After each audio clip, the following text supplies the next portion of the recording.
Los Angeles Clippers Anthony Davis at Dennis Schroeder, yan ang ating pag-uusapan. Final seconds. Bryant for the win. Bang!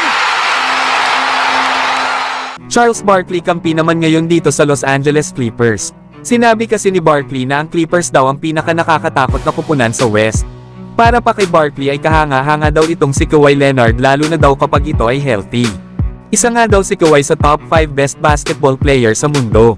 Na kung hindi nga lang daw ito na injury ay tatalunan nila ang Phoenix Suns. Yan nga mga idol ang mga sinabi ni Charles Barkley sa kupunan ng Los Angeles Clippers. Na ito na marahil ang pinakamalaking chance para kana Paul George at Kawhi Leonard para manalo ng championship sa Clippers. Ito nga ay simula nang dumating sila sa Clippers noong 2019. At dahil na nga rin ito kana Russell Westbrook at James Harden na maganda ngayon ang performance sa kanilang kupunan.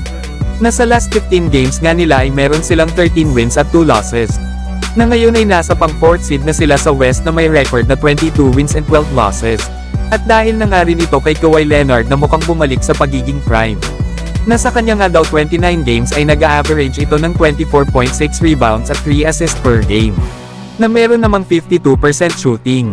Kaya kung mananatiling ganito kaganda ang performance ni Kawhi Leonard hanggang makapasok sila ng postseason, ay malaki talaga ang chance ng Clippers na sila ang manalo ng NBA title ngayong season.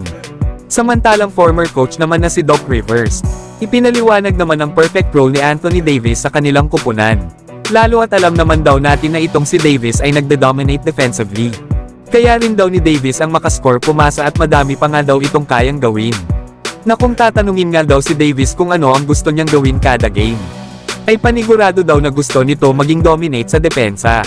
Pero meron din naman daw na mga laro na dominate ni Davis ang kanilang opensa. Kagaya daw noong naglalaro pa ito sa New Orleans Pelicans. Pero iba na daw kasi ang sitwasyon ngayon, lalo at kasama niya na si LeBron sa Lakers. Kaya dapat daw maintindihan ng bawat player sa kanilang kupunan kung ano ang kanilang role. Kaya kung gusto daw talaga ng Lakers na manalo, ito daw ang kanilang dapat maintindihan.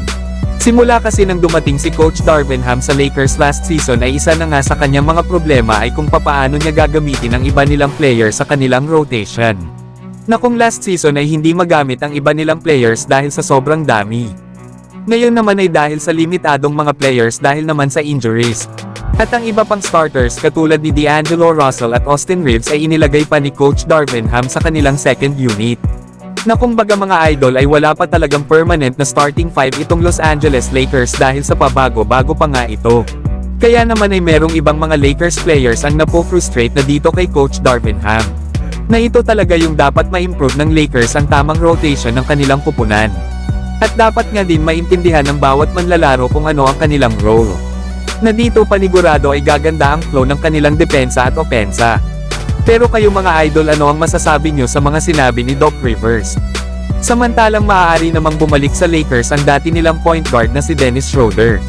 At ito nga ang nasabing trade idea ng dalawang kupunan. Na makukuha nga daw ng Lakers itong si Dennis Schroeder.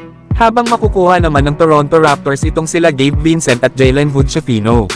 Maganda nga daw ito sa Lakers, lalo at familiar na ito dito na may chemistry na ito kasama nila LeBron at Davis. Magdadala nga daw si Dennis Schroeder ng scoring ability at playmaking.